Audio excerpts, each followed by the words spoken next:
हे friends, नमस्कार। Welcome back to our channel that is Gyani politics. आज हम डिस्कस करेंगे what do mean by ecology.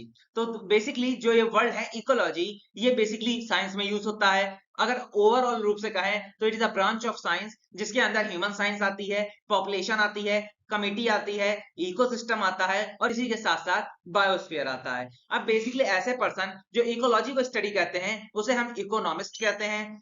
अब बेसिकली जो इकोलॉजिस्ट होते हैं उनका जो मेन गोल होता है कि अपनी अंडरस्टैंडिंग को बढ़ाना, किसके रेस्पेक्ट में, लाइफ और उसके प्रोसेस के रिस्पेक्ट में। एडाप्टेशन, कि how animals can adapt according to the given environment, habitats, interaction and biodiversity of organisms. अब दोस्तों हम डिस्कस करेंगे what do you mean by biotic and abiotic factor. तो दोस्तों बचपन में ही हमने पढ़ा होगा कि बायोटिक कंपोनेंट्स वो होते हैं जो लिविंग फैक्टर ऑफ इकोसिस्टम होते हैं। इनके एग्जांपल है बैक्टीरिया, एनिमल्स, बर्ड्स, फंगी। अब एबायोटिक कंपोनेंट्स वो होते हैं जो इकोसिस्टम में नॉन लिविंग केमिकल्स या फिजिकल फैक्टर्स को रिस्पॉन्स देते हैं। जैसे कि इसका एग्जांपल है सनलाइट, सॉइल, एयर, मॉइस्चर। अब बेसिकली इकोलॉजी का मेन एम है कि अंडरस्टैंड करना about the distribution of biotic and abiotic factor all over the environment. अब दोस्तों हम डिस्कस करेंगे type of ecology. Type of ecology में हमारा पहला नंबर आता है that is global ecology. It deals with the interaction among the ecosystem. Basically global ecology में हम बहुत बड़ी स्केल में कैसे अर्थ इकोसिस्टम इंटरेक्ट कर रहा है लैंड से, एटमॉस्फेयर से, ओशियन से, इसको हम डील करते हैं और इसको हम समझते हैं। सेकंड आता है हमारा लैंडस्केप इकोलॉजी।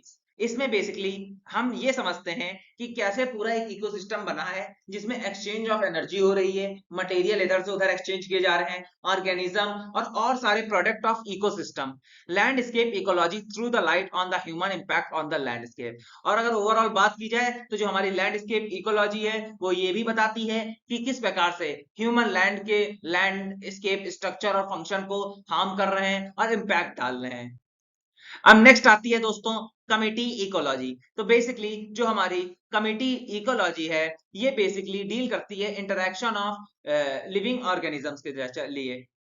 अब बेसिकली जो हमारी कमिटी इकोलॉजी है इसमें कम से कम दो या दो से ज्यादा पॉपुलेशन होनी चाहिए, एक पर्टिकुलर ज्योग्राफिकल एरिया में लिव रहनी चाहिए। ये मिनिमम क्राइटेरिया है फॉर कमिटी इकोलॉजी। अब हमारा नेक्स्ट फैक्टर आता है that is population ecology. It deals with the factor that alter and impact the genetic. Basically population ecology हमारी डील करती है कि किस प्रकार से जेनेटिक कंपोजिशन जैसे टाइम हो चेंज हो रहा है, चेंज हो रहे हैं और उस पर क्या क्या इम्पैक्ट पड़ रहा है, कैसे टाइम के साथ साथ साइज ऑफ पॉपुलेशन इंक्रीज कर रही है। और ये भी देखा गया है दोस्तों, इकोलॉजिस्ट बहुत ज्यादा इंटरेस्टेड रहते हैं कि कैसे किसी भी एरिया की, ज्योग्राफिकल एरिया की पॉपुलेशन बढ़ाई जा रही है ना, कैसे वहां पे ग्रोथ ऑफ पॉपुलेशन हो रहा है और वो पॉपुलेशन कैसे इंटरेक्ट कर रही है विद द एनवायरनमेंट। अब दोस्तों हमारे कुछ आखिरी के टॉपिक्स बचे हैं उनको हम डिस्कस कर लेते हैं दैट इज ऑर्गेनिज्म इकोलॉजी। तो बेसिकली ऑर्गेनिज्म इकोलॉजी नाम से ही सिद्ध होता है कि ये इंडिविजुअल ऑर्गेनिजम्स के बिहेवियर को डील करती है। इसमें आते हैं एग्जांपल मॉर्फोलॉजी, साइकोलॉजी। ठीक है, बेसिकली इसमें हम पढ़ते हैं कि कैसे इंडिविजुअल डील करता है with environmental challenges. It looks to how individual organism interact with biotic and abiotic components. Ecologists research how organism adapt to these non-living and living components.